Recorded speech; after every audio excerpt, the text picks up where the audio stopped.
Welcome to another new episode of The Partial Historians. I am one of your hosts, Dr. Ed.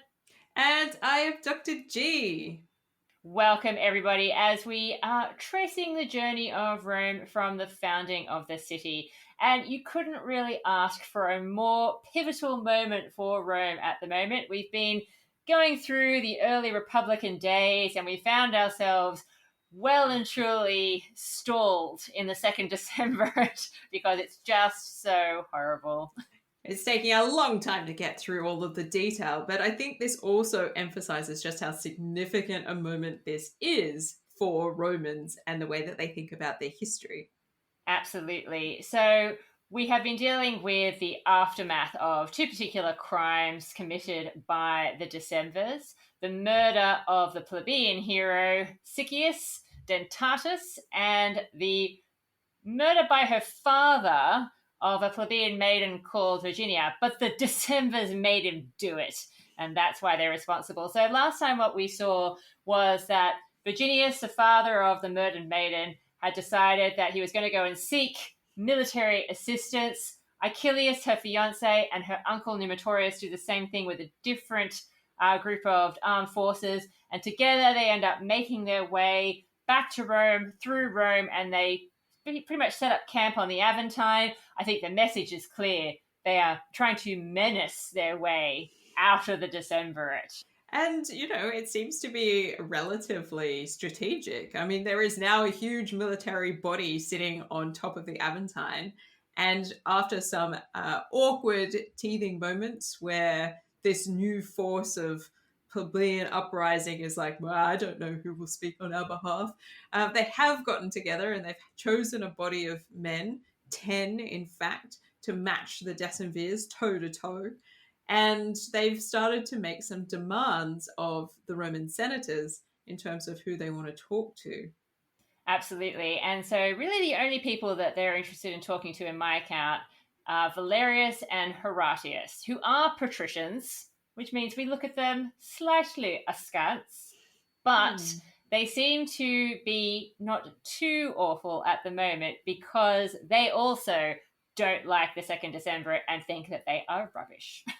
Yeah, and this has meant that by default they've been slightly sympathetic to the plebeian cause. At least they're not so pro the Decemvirate as to make them unapproachable for other Roman citizens. So this puts them in a sort of like, well, I suppose if you have to be a patrician, this is all right. Absolutely. So we wound up last time with the plebeians who are encamped on the Aventine awaiting Valerius and Horatius to do some negotiation. And Valerius and Horatius doing a bit of negotiating of their own in the Senate, in my account. They're refusing to go until the decemvirs finally step out of office, and the decemvirs were like, no. The laws. We're going to call on the laws and say that until they're enacted, we can't leave our office. That would be ludicrous. And this is the broader context in which this whole situation sits, really, because we've got effectively 10 tables of laws, and the decision was made that there needed to be another couple. So the famous 12 tables of Rome is the ultimate output of the Decemvirate. But what we're seeing is that behind the scenes, those decemvirs do not want to give up power. And this is becoming the increasing issue here. Absolutely it is. All right, Dr. G. Well, I think that's probably enough of a recap. So we're at the tail end of the Second Decemvirate. We are heading straight into the Second Secession, where the plebs go, we're out. We're out of this thing. We're no longer a part of Rome. You can have it. You see that city? I hate it. So let's get into the details.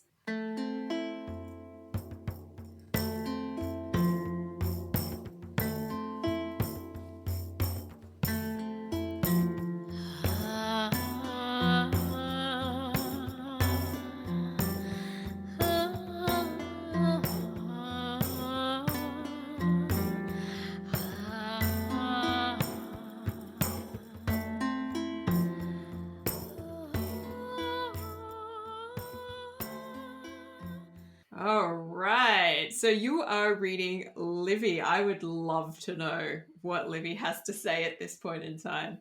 Well, whew, I feel like the adrenaline is really coursing through my veins right now because we're in such a standoff with the whole, armed forces on the Aventine Hill. And I felt like this might actually be a good moment to quickly pause and talk a little bit about the Aventine, because this is something that I feel will come up throughout our account. So I found this really interesting book, which has been published fairly recently, by a scholar whose name I feel like I'm going to butcher because I'm not sure what the pronunciation should be. But I'm going to go with Mignone because I feel like she might be Italian, maybe by heritage. But she's written a really interesting book, which is really all about the Aventine, because the Aventine often crops up in connection to plebeians. It's seen as having like a special connection with them. And I must admit, I feel like this is something that we have mentioned ourselves in the past without much question, because in the 20th century, there was a particularly notable book published, like right at the very beginning, which kind of established this connection between the plebeians and the Aventine, and characterized the Aventine as being a special place for the plebeians, or something that had a particularly plebeian character. And it has become really widely accepted to the point that we don't really talk about this characterization and whether it is valid or not. But this was a really interesting read because it kind of called into question whether we should be associating the Aventine with the plebeians. And we'll go into that in a bit more detail later on, perhaps. But one of the things that this particular scholar highlights is how clever it is to actually encamp on the Aventine, because it's actually not, even though it's one of the seven hills of Rome, its position is good in the sense that it's not right in the center of Rome. It's kind of on the outer. And also, it's actually not enclosed by the Pomerium, not for a long time. And so technically, whilst you are obviously doing like a military menacing thing by being like right there with all these armies and looking at the rest of Rome, being like, yes, yes, you could be mine. At the same time, you're not violating the Pomerium per se. I mean, they have, in the sense that they've marched through Rome in our accounts, I think, to get there. But, now that they've actually set up camp, they're not inside the sacred boundary of Rome. So I just thought I'd highlight that right now. This does lend a revolution a little bit more legitimacy, doesn't it? From a Roman perspective. I think so. But anyway, we're going to talk about the Aventine more later. But for now, let's get back to the narrative.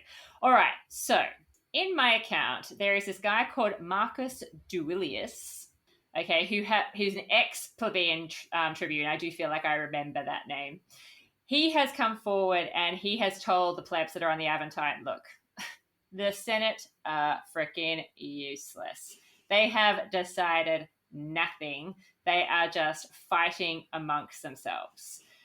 It's the usual, guys. And so once Duilius has told the people on the Aventine what is happening, they decide that maybe it's time to make a move and leave the Aventine for the Sacred Mount. Because Duilius is really driving home this idea that the patricians would have to see the city absolutely deserted to really understand the seriousness of their situation, and that choosing that particular location would remind them of the First Secession and the firmness that the plebeians had shown in the past in getting what they wanted. So the army on the Aventine starts packing up and heading out to the Sacred Mount, and like their ancestors who had gone before them, they do this really peacefully. They're not like wreaking havoc as they go. And after the army has decamped, then comes the plebeian civilians, really anybody who was able to make the journey. This seems to be the final straw, and they decide that they're going to also go to the Sacred Mount, and they're going to stay there, obviously, until they get what they want, which is for the tribunes to be restored to them. And this obviously essentially is demanding the end of the Second Decemvirate, because all the normal magistracies have been suspended whilst the Second Decemvirate is in place. Wow, okay. So the citizens in Rome are like, I'm jack of this. I'm heading off to this hill. This hill has some potential. We're just going to stay over here and keep out of the way. Well, this is essentially the idea. And so they start marching out, basically.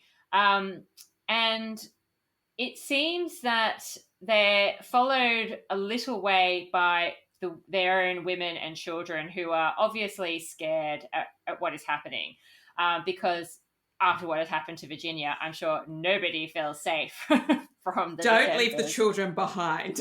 Yeah, so they follow them a little bit way out, and they're like, please don't leave us like this. We're scared to be left behind. But nonetheless, they march out. They're like, this is something we've got to do. And so off they head to the Sacred Mount, which is further away from Rome than the Aventine.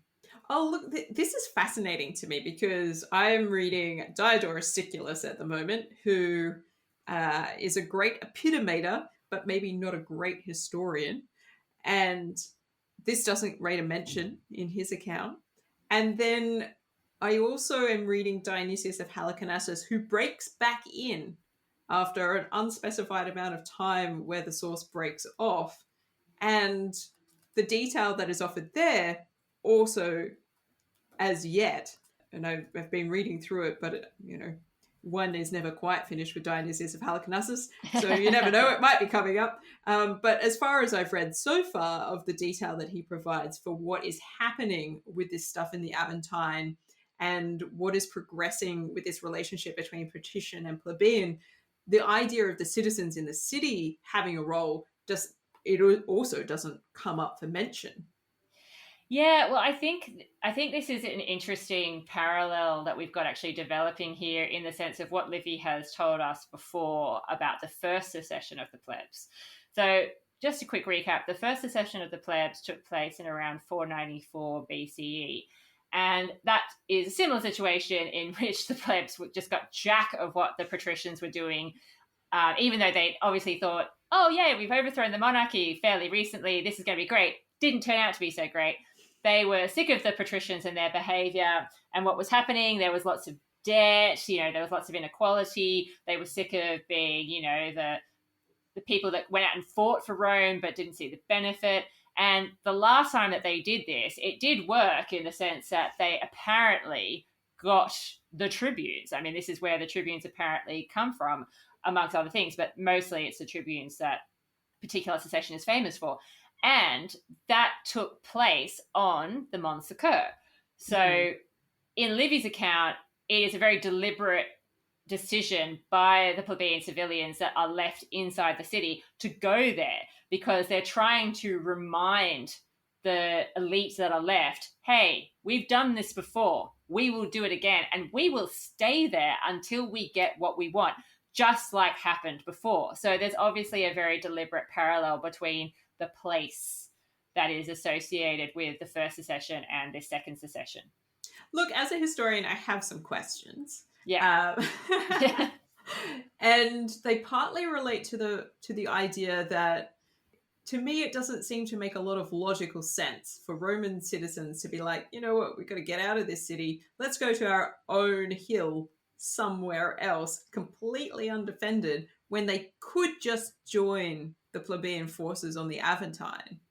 I mean, why not do that? Well, it's a bit of a tricky situation, and it is obviously a bit of a messy story, but essentially the people in the city are following the lead of the people on the Aventine, who obviously are right there. I mean, the Aventine is part of Rome. It is connected to the city. And it is an interesting example because it does make us realize that we are drawing on something historical here. And as we've highlighted before, there are a lot of questions around the historicity of this Second Secession and even the Second Decemvirate and all this kind of stuff that we're going through. Obviously, we know the 12 tables happened, but exactly how they came about and this idea of a Second Secession, it is somewhat questioned. Certainly, the way that this story unfolds in our sources, scholars have highlighted that there is an uncanny resemblance between the Second Decemvirate and a similar event that took place in Athens following the Peloponnesian War. So after the Peloponnesian War, and Athens obviously lost that, democracy was kind of done there for a while. It's over, guys. We lost. Yeah.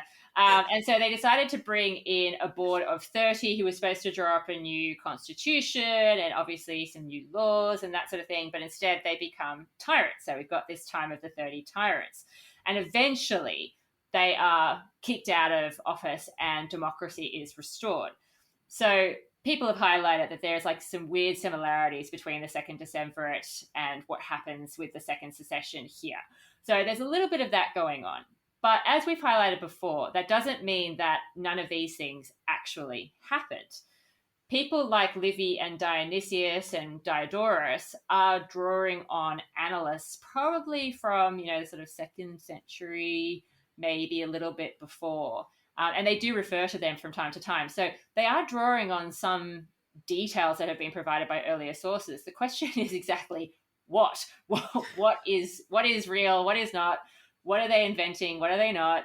It's hard to say because they, as we've highlighted again and again with the struggle of the orders, they can't help but read the clash between the patricians and the plebeians a little bit through the lens of what they have witnessed in recent years and their own experiences of things like civil war. Which is fair enough. And it all makes total sense from that perspective, that as a historian, they're trying to come to grips with the source material that they have, but there's also going to be massive gaps. We know that they don't have heaps of sources. One of them would be the annal lists of consuls that would be held in certain spaces in Rome, and you could go and just directly consult them.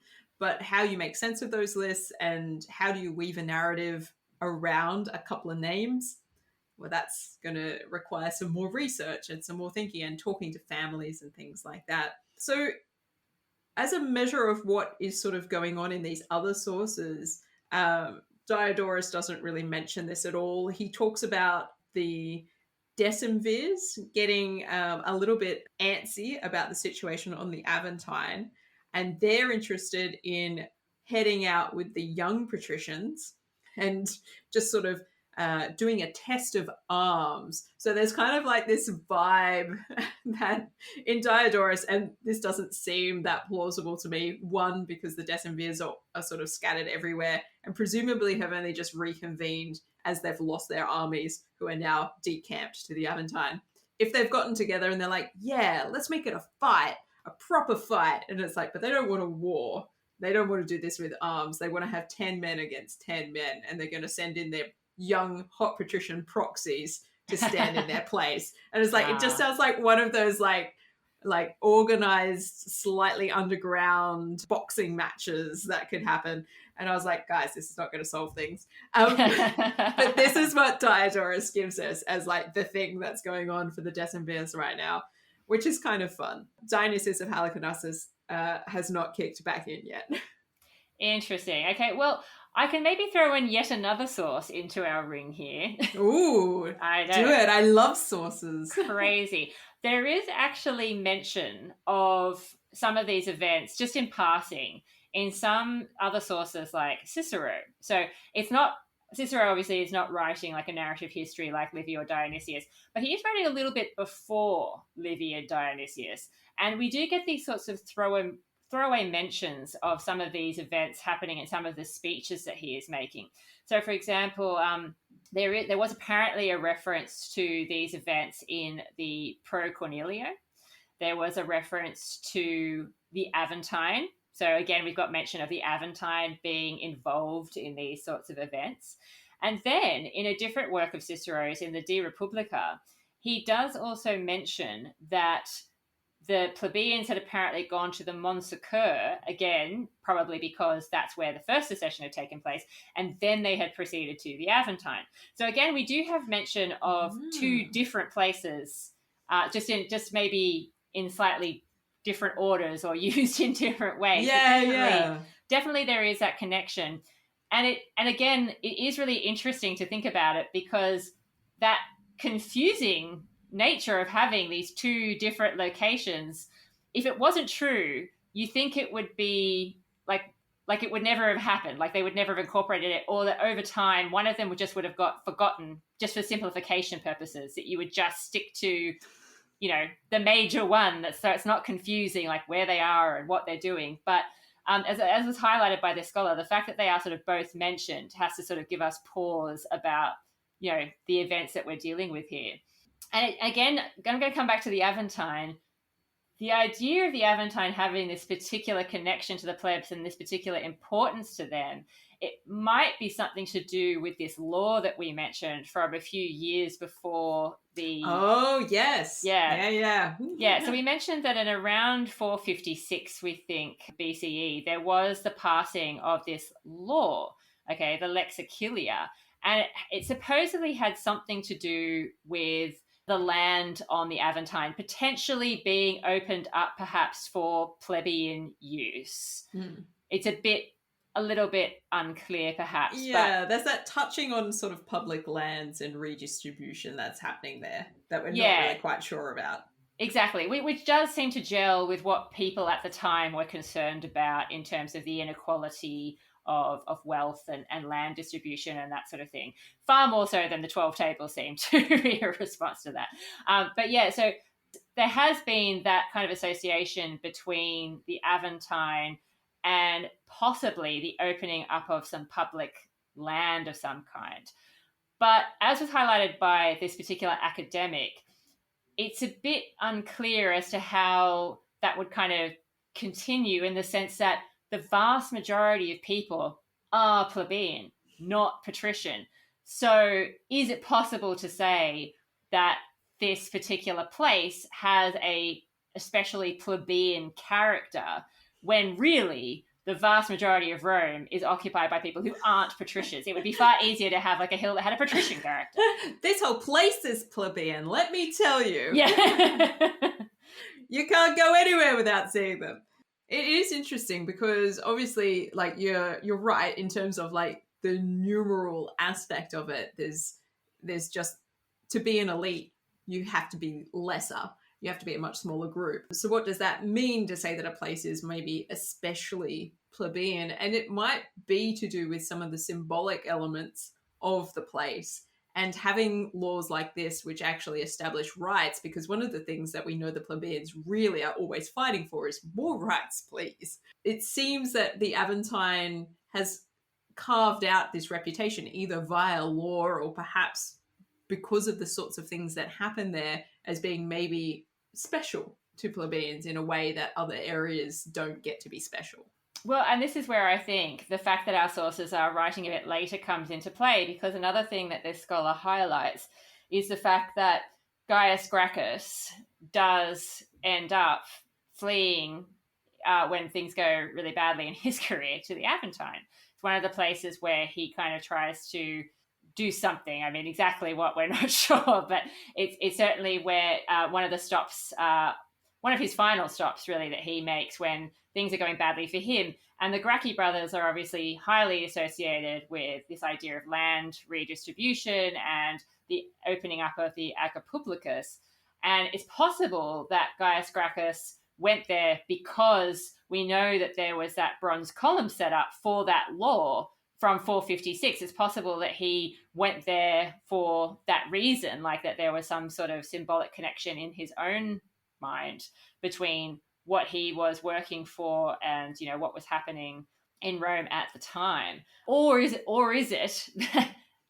that he went there and later sources have then connected the Gracchi affair and the tribunes of the plebs and all of this kind of stuff with what went before, and so it's just become this big a big soupy mess of stories people tell each other. And so it's kind of hard to, it's a bit of a chicken and an egg thing, I suppose, in that we're not entirely sure, obviously, what Gaius Gracchus might have been trying to do. Yes, well, I mean, Gaius Gracchus is a long time in our future, so I'm going to leave aside the complexities of his situation. Oh, for sure. I just wanted to highlight that once again, I feel like it is a constant thing with the struggle of the orders, because even though we're telling this story that is set in the early Republic, because our sources are writing after the affair with the Gracchi brothers, their very violent deaths and the failure of their attempts to kind of address this whole land inequality issue and all of those sorts of things, it has to be highlighted that when we're talking about the historicity of the Second Secession, that there is, again, potentially a connection to the Gracchi brothers coming through here somewhere, even if it's just in terms of how they're conceiving the space, the topography of what is happening at this point in time. Yeah. And it's one of those things where the Aventine is sort of generating a reputation as it goes. And to what extent is it being thrown back when we're reading these kinds of sources? And to what extent are we trying to throw it forward by then reading these sources and thinking about this kind of stuff? Yeah, definitely. And it's like, but as far as like our sources suggest, I mean, there's just this convergence on the Aventine. And maybe this is one of the events that lends it that significance. And maybe it's a projection back in time. Yeah. And I suppose we'd have to lay some money down and then maybe do some time travel. Because I mean, I'd love to settle it. I don't want to tell you necessarily what Diodorus is going to say next, because what he says next basically wraps everything up and then we're done.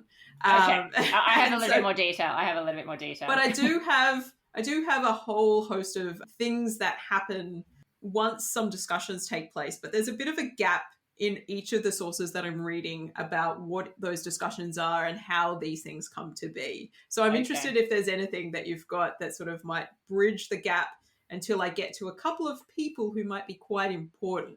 I think I do. So Rome is now deserted because everyone's either on the Aventine or the Mons Sacer. I mean, and when I say everyone, I mean the men, the people that count, obviously. Or so it would seem. So the forum's pretty much deserted. There's just some elderly men who have been left behind hanging around. And so when the senators notice this, they're kind of like, okay. And Horatius and Valerius leap upon this as their moment to highlight how stupid this whole situation is. And they're like, senators, is this really what you're willing to let happen? Are you seriously going to allow Rome to just go down the gurgler rather than stand up to the decemvirs? You are just letting them run riot and get away with everything. The plebeians are clearly not going to give in until they are restored their tribunes. So you have a choice.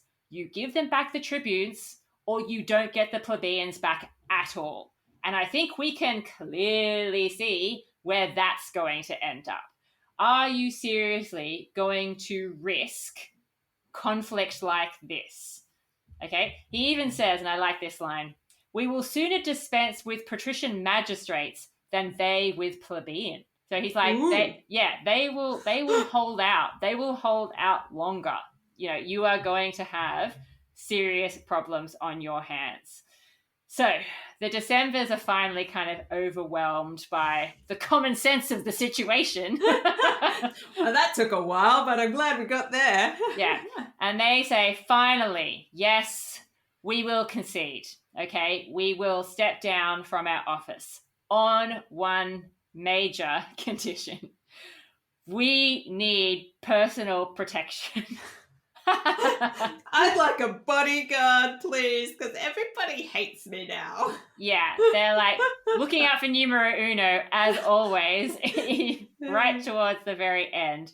And so they're like, we don't want to be put forward as like sacrificial lambs to make the plebeians happy, because that could obviously be one way of getting back in the good book. So you have to assure us that we are going to be safe if we are going to agree to these demands. Wow. Yeah. Did that come up in any of your accounts, or am I? No. Okay, excellent. So this means that finally, in Livy's account, Valerius and Horatius can finally go and actually talk to the plebs and actually negotiate with them, okay, and see, you know, what is going to happen. I think this is where I might come back into play at some point. Okay, all right. So they've obviously been sent to negotiate their return, and I think we could kind of guess what kind of concessions they are willing to make and where they have to draw the line. They know that they have to make sure the decemvirs aren't part of the bargain in terms of not being handed over to them to be like lynched or something like that. The plebeians, of course, are thrilled to see Valerius and Horatius because they just love these guys. They think they're amazing. Yeah, absolutely. And so Achilles ends up being at the forefront of negotiations, and that kind of tracks because he has been a major part of this account, obviously being Virginia's fiance and And he's either a tribune or related to a tribune. Yeah. He's got a pedigree there as well. Well, again, and this is again where we could highlight the kind of way that our sources like to throw in these parallels. A lot of the names that we see come up in the Second Secession are names that are associated with particular people. Like on the plebeian side, they're associated with like famous plebeian tribune families. And on the patrician side, even, we've got some, familiar names coming through, obviously, with like Valerius and Horatius. So there are definitely some names which are cropping up, which I think are meant to take us back to particular family traits or particular families that were associated with even the First Secession or, things like that. So, yeah, definitely no surprises there. So he makes the kind of demands that we would be expecting. He says, we want the return of the tribunes, and most importantly, we want the right of appeal. And we also don't want to be punished for essentially staging a mutiny. we don't want to be punished for the second secession. That can't be something that has to be dealt with. We just have to forget about that. But he does also put forward that they want to punish the decemvirs personally. Yeah. Well, that's quite something, isn't it? Oh, yeah. Okay.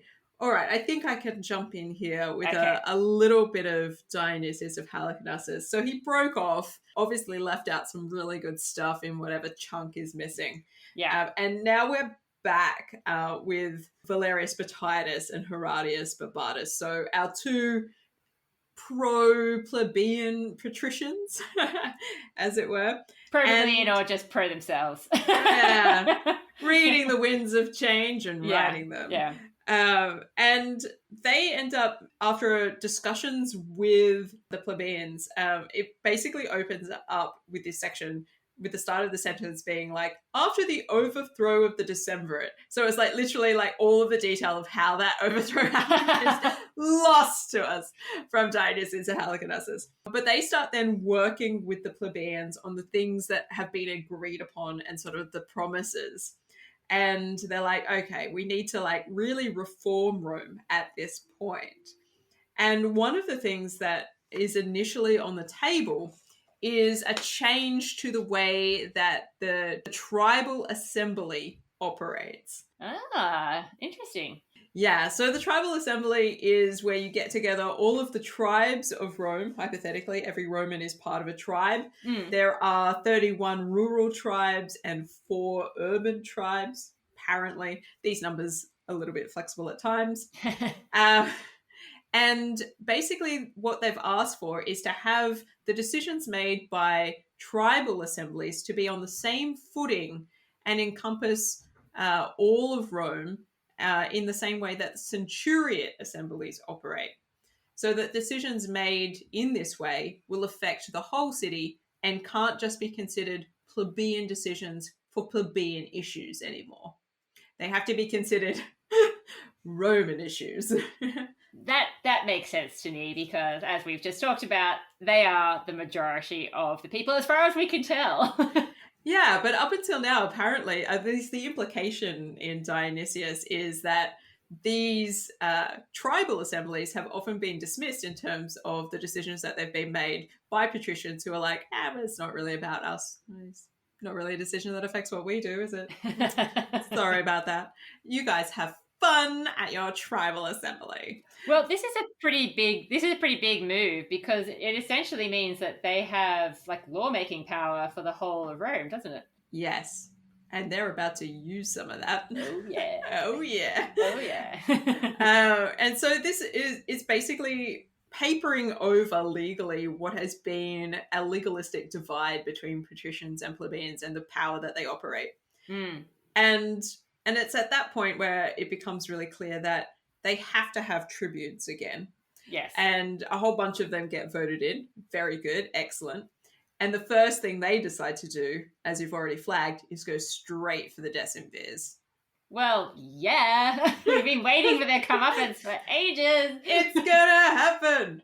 And they were like, it is a fitting occasion for us to start to punish the the decemvirs. Okay, well, before you go any further, I feel like, see, this now it's you who's racing ahead, Dr. G. It's you who's a little Speedy Gonzales.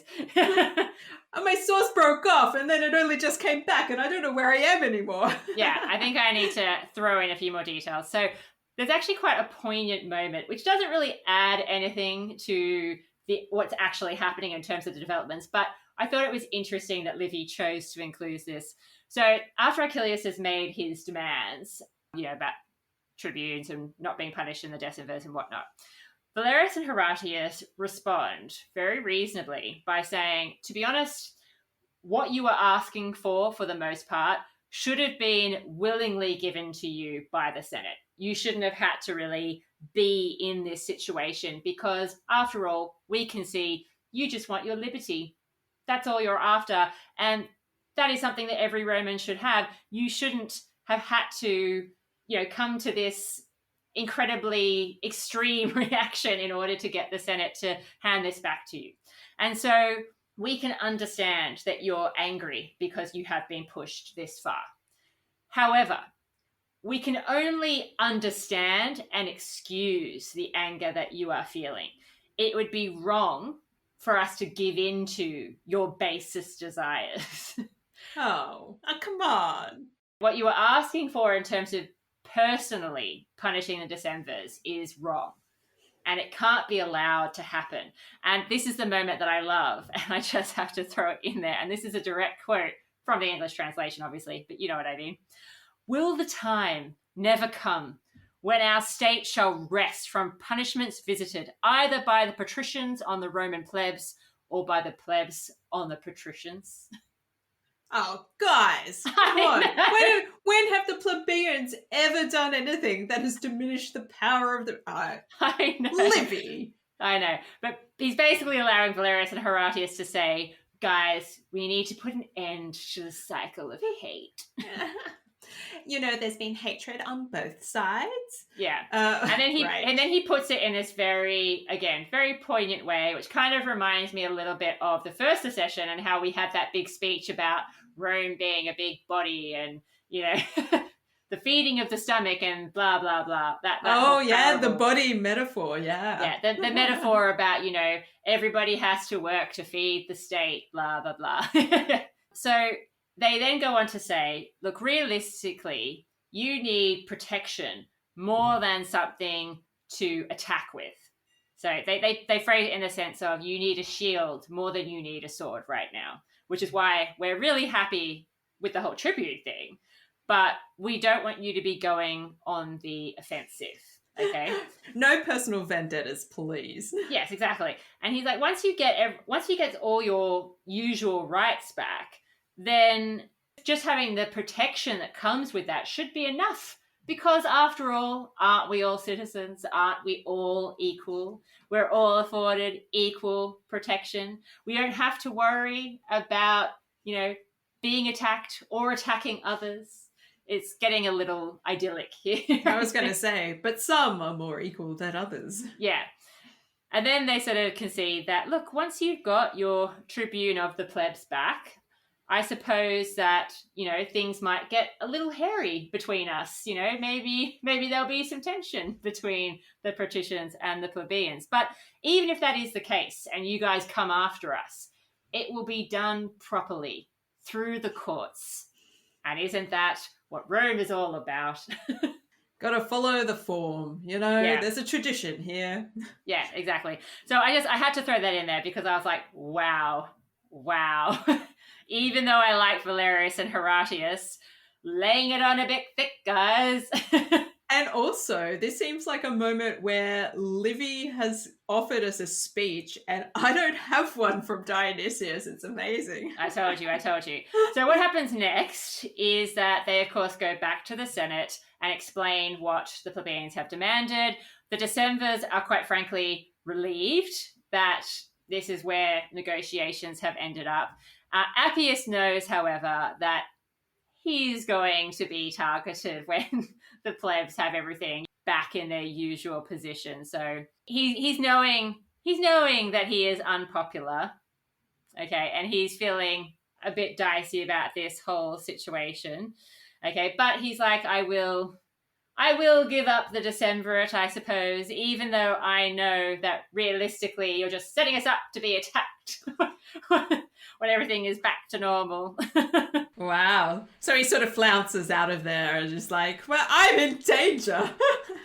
I'm not really happy, guys. So a decree is passed by the Senate, officially declaring the rule of the Second Decemvirate to be over. Woo! And also saying that there will be an election for the tribune of the plebs to be held, and that no one shall be punished for the Second Secession. Wow. Yes. I actually feel like this might be a really good place to like wrap up this episode, actually. Oh, but wait, Dr. G, I've got one final thing I have to throw at you because you're going to like this. This is personally very appropriate to you. Ooh. The election of the tribune of the plebs is to be held by one Quintus Furius, the Pontifex Maximus. Ooh. I know. One, there's a Furious in here. Exactly. And two, a Pontifex Maximus. Yes, and I don't think we have talked about the Pontifex Maximus much so far in Livy. Not for a long time. I mean, the last time we sort of encountered the Pontifex Maximus would be when we talked about Numa. So probably, I would say, which is like right back at the start of the Roman regal period. Yeah. But it's good to know that there is a Pontifex Maximus. And I'm fascinated by them calling an election. That's what I thought was interesting. But I thought you might also be able to quickly tell our listeners exactly what the purpose of the Pontifex Maximus is. Like, who is this person? Who is this guy? And what is he doing? Yeah. So strictly speaking, his name means the chief of the pontiffs, which means he's in charge of the college of pontiffs. And then you're like, okay, yeah, but what's a pontiff? And that is a little bit harder to gauge. We think that they're mostly in charge of keeping everything running in a sort of a ritual sense. So they've got a sort of a feeler on each of the sort of like priestly bodies that Rome has, and there's quite a few. And they're just making sure that things are going according to plan. So they kind of like oversee everything, like the managerial body. But they also do perform important rituals themselves as well. Yeah. And this is where going right back to somebody like Plutarch is often sort of like maligned as a source, although I quite like him. But he does, in his Life of Numa, he does look at the etymology of the Pontifex, because this term seems to have sort of different ways that it could be interpreted. Some people argue that Pontifex comes from potens, meaning power, which would give a particular sort of sheen of meaning to what these priests are about. But the other one that they like to sort of etymologically make the connection to is the pons, the bridge. And for Rome, this is really important because there aren't many bridges, particularly not in this period. There is, we think, one wooden bridge, which I think has come up in our narrative episodes previously. I believe so. I think people were pushed off it during an election. Well, no, that was a different bridge again, actually. Oh, okay. Yeah. One bridge that crosses the Tiber at this point. Right. So that becomes a really strategic area in order to protect that we bridge. have talked about that bridge. Didn't they destroy it at one point, like a long time ago? Yeah, sometimes you get rid of it because it's easier to not have the bridge there because then people can't cross the river. The Tiber is really quite wide, and if you go to Rome now, you'll see that they've built up the walls to make it more stable so it doesn't flood as frequently. But it's a quick flowing river that's drawing on glacial stuff up in the mountains all the way out to the sea. So it's running quickly. It's usually not that pleasant experience to try and swim in it. You don't want to be trying to cross it in armor to attack Rome. So easier to just take down the bridge. So this idea of connection and bridging things is also associated with the pontificates. Right. But yeah, I mean, this idea of combining the fact that this guy is a pontifex, this Furious character, I don't think that's the reason why he's involved in this election stuff. Right, because these positions tend to be held by people in the patriciate class anyway. True. And so they're often holding them while they do other things. Well, as we all see, at the moment, the plebs obviously have survival as their main issue, in the sense that they are constantly worried, obviously, about debt and having enough land and those sorts of very practical issues. But gradually, as we go on through the struggle of the orders, because even though the Second Secession might be happening and it might be over, it does not mean the struggle of the orders is over. One of the things that they fight for is the opening up of these religious offices to them, as well as political offices.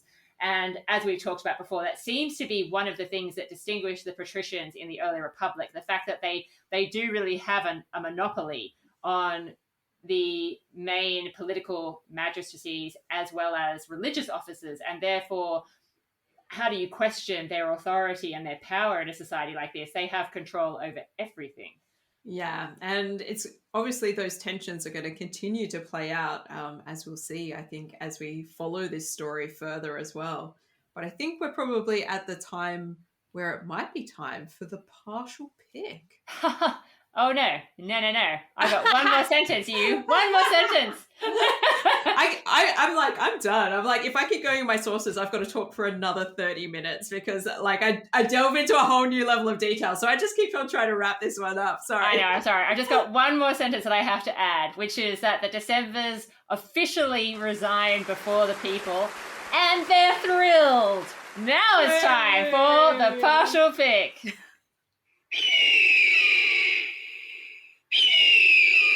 All right, Dr. G. So this is where we have 5 different categories against which we assess Rome's progress for this episode. And they have the potential to win 10 golden eagles in each category, adding up to a total of 50. So what is our first category? Our first category is military cloud.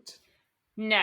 I don't be like that. I mean, it's very intimidating. All of those people on the Aventine, I mean, it certainly produced some results.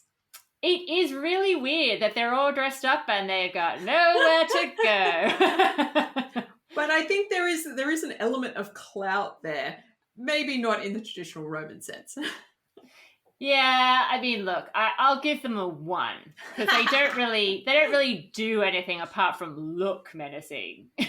That seems to be enough. I mean, yeah. The decemvirs have just retired. But is it though? I mean, this is the thing. If we look at my account, it's really only when everyone clears out of the city that the Senate and the decemvirs are finally willing to negotiate. They don't seem too concerned about the armies just hovering over their shoulder. I still want some confirmation of that. I've got 2 sources in front of me. Neither of them mention that detail. I'm sorry. Look, I definitely think that obviously comes into the considerations, but they don't do a lot with it, so... Oh, well, you know, some people, it's about what you have and how you use it. Maybe sitting on a hill's enough. I still think a 1. How many do you want to give them? 1 is fine. Okay. All right. Our second category is diplomacy. Okay. Now, for once, the Romans actually have given us quite a lot to work with. Oh, yeah, so there's quite a surprising amount of diplomacy, isn't there? There's backwards and forwards conversations, there's negotiations, there's people stepping down when they've been asked repeatedly to step down. To be honest, they're lucky that they're stepping down and not being thrown off the freaking Tarpeian rock.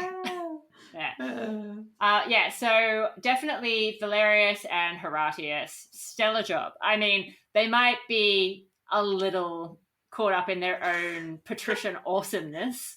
I was going to say, yeah. They're doing a good job in terms of getting the Senate to see reason. That obviously helps to get the decemvirs to see reason, and they do also negotiate well with the plebeians. So it's all happening. All right, so I think we're looking at like maybe a 7. Yeah, I think a 7 is fair. Because and I'm taking those points off because they were a bit douchey in Livy's account. And also it took them so long to get here. Well, to be fair, that wasn't their fault, but the Senate's fault, yes. It's definitely somebody's fault. Yeah, definitely. All right, this leads us to expansion. No. Yeah, no, definitely not. That's a hard 0 from me. Yeah, once again, I think we just need to quickly highlight the fact that with Rome being in this situation with the plebeians out of the city and military forces encamped on the Aventine, or so it would seem, that gives the Rome's enemies an open window to conquer Rome. So yeah, definitely no expansion. They can be pouring in and nobody would even notice at this point. Exactly. All right, a hard 0 there. This leads us into Virtus. I don't actually think we see a lot of that. I mean, it's not that people are doing particularly bad things in this episode, and there are definitely some good things that are happening, but I don't know if I'd classify it as Virtus. Oh no, I don't think any of them are standing out as like behaving in a way that represents Roman masculinity in its finest form. No. So yeah, I'd say that's a 0 as well, really. Definitely, because Appius is still alive and still a total douchebag. Nothing will stop that man from being terrible. Nope. Unrepentant. Classic. And finally is the citizen score. Now, I think this depends very much on which source you read. That's why I wanted to get in that final sentence. I see. The people were happy. The people are happy. I suppose that's better than being unhappy. And they also leave for the Mons Sacer in your source as well. So at least the menfolk do. So there's a sense in which they're at least making progressive steps to improve their situation because they're like, I'm not putting up with Rome anymore. Yeah, I think the plebeians are definitely taking action, which is good to see. Exactly what form that action was is obviously a little hazy, but definitely some action being taken. And I think also getting the tribunes back, having that protection back, having the elections happen like straight away, that's all really positive. And the fact that the decemvirs formally resign in front of them, which they're obviously just thrilled to see. Yeah, I think that's all pretty good. So I think it has to be about a 7 for them as well. It's certainly a step up from like previous episodes, that's for sure. Exactly. Yeah, I think realistically, because the legal aspect is moving in the right direction, it's like there is a sense of hope now on the horizon as a citizen. You're like, oh, some change is taking place. Some steps are being made. The decemvirs stepping down publicly is massive at this point. So yeah, I'm with you on this one. And I think also the restoration of the tribune of the plebs, because it seems like a foregone conclusion, because we know that that office continues and becomes just as troublesome as ever, as we've been highlighting in this episode. But we know also that when we started down this road with the whole decemvirate and everything that was happening with the 12 tables, there were definitely some patricians that were seeing this as their opportunity to get rid of the tribunes, who were seen as being just too difficult and giving the plebeians far too many concessions and far too many rights. So I still see it as a big positive that they come out of this whole process with what they started with, at least. Yeah, definitely. And so the reinstatement of the tribune of the plebs is massive because that's not a foregone conclusion. And the idea that the tribunal assembly is also going to be taking on a more holistic role within the state in Dionysius' account is huge as well. So absolutely. I think this is pretty exciting. So I feel like it's like a 7 or 8 from me on this one. Ooh, okay, 7, 8. What are we landing on? Ooh, what do you reckon? I feel like maybe a 7, just because we haven't seen concrete. Yeah, it's all words and stuff right now, isn't it? Well, yeah, exactly. So until we actually see some true action, I feel like let's be a bit conservative. All right, Dr. G. So we have seen ever so slight an improvement. Rome has finished up with a total of 15 golden eagles. Wow, 15. Yeah. Still a fail mark from old Rome there, but it could be worse, I suppose. Yeah, I mean, I think even though the Second Secession, we can look at it as a good thing in our mind's eye, because it means that the plebeians are doing something. They're essentially going on strike. Like, we are no longer going to be part of this state. Even though that is hugely positive, there's obviously still a whole lot of negative stuff to wrap up. And as always, Rome never does well for us when they're not at war. So. This is true. I mean, they do like expansion as one of their things, Yes. and they're definitely not doing that right now. This is a tough century for Rome on that front, generally Yes. speaking. So spoilers for the next 50 years to come, listeners. But, you know, we're getting there inch by inch. We'll see what happens. Yeah, and I think that the thing is, it's not like if we're looking at this from the Roman perspective, the Romans themselves, I don't think, would have looked at the Second Secession as being a good thing per se. I think they definitely see it as being a pivotal thing, as being a very significant moment in their history. But I don't think they would look at it as being a hugely positive time, nor did they look at the Second Decemvirate as being a positive time. So I think it makes sense that they're not scoring highly, because if they were rating themselves, I don't think they'd be rating this period highly either. No, and it's that kind of thing that's really fascinating, because the 12 tables is something that is so well known about ancient Rome. It's the sort of like touchstone that a lot of people hit upon when you're like, oh, what do you know about ancient Rome? And they're like, oh, you know, the 12 tables. And yet, when you get into the history of this thing and how it was created for the Romans, this is a hugely controversial and conflicted period in their history. And they themselves are struggling to understand it. We can see from our sources that they're trying to sort of delve into the details to try and pull out something that would make it reasonable to understand what is happening here. And they don't really come away with like anything positive here. This is, it's change and it's disruption and it's huge and it's hard, seems to be the sort of takeaways here. Oh, absolutely. I think there are definite holes in this narrative history that they have managed to piece together for themselves, with things not entirely making sense. But certainly, we seem to come out of this time period with at least a law code, which is more than we apparently went in with. I mean, it's not that there weren't laws before, but having this codified set of laws is what we wanted. We have got it, even though it's taken a whole lot of heartache to get there. We'll get there in the end, guys. Yeah. Anyway, thank you so much for joining us, and we will catch you next time for more adventures in what will be the post Second Decemvirate Rome. Finally!